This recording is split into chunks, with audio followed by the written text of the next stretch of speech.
On July 3rd, while McNair was fishing with his sons, Kazemi texted him expressing concern over finances because her roommate moved out, so her rent was doubled, in addition to car payments on the Escalade and an older vehicle she owned, a cell phone bill, and apparently she had a hospital bill.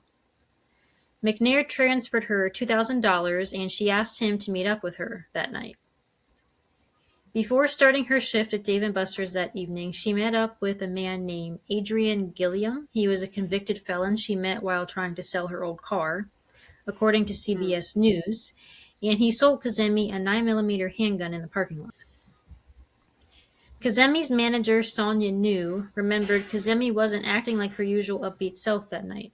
She told her manager about her relationship with McNair and recent DUI and said, quote, "My life is just shit and I should end it," end quote. When her shift ended, Kazemi texted McNair to ask him if he wanted to go out drinking. He declined, saying he was busy putting the kids to bed, but he was actually meeting up with his friend Doug Crow. McNair only stayed at the bar with Doug briefly before texting Kazemi at 12:38 a.m. McNair's driver dropped him off sometime between 1:15 a.m. According to the Tennessean, around 12:40 p.m. on July 4th, Wayne Neely, McNair's friend whom he rented the condo with, came home. He left the apartment to call McNair's longtime friend and business partner, Robert Gaddy, around 12:50 p.m.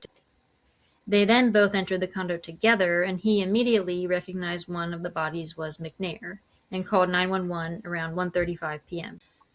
But why would you just call 911 beforehand? Like, why would you call a friend just immediately? You see two dead bodies, just call them. Yeah, it doesn't matter if you know who they are. There's two dead bodies here. There's two dead bodies. Yeah. So the bodies were likely there for about 12 hours before being found, based on the timeline. Wow. Authorities ruled the death of McNair and Kazemi a murder-suicide. Investigators concluded that at some point in the early hours of July 4th, McNair fell asleep on the couch and Kazemi shot him multiple times while he was asleep.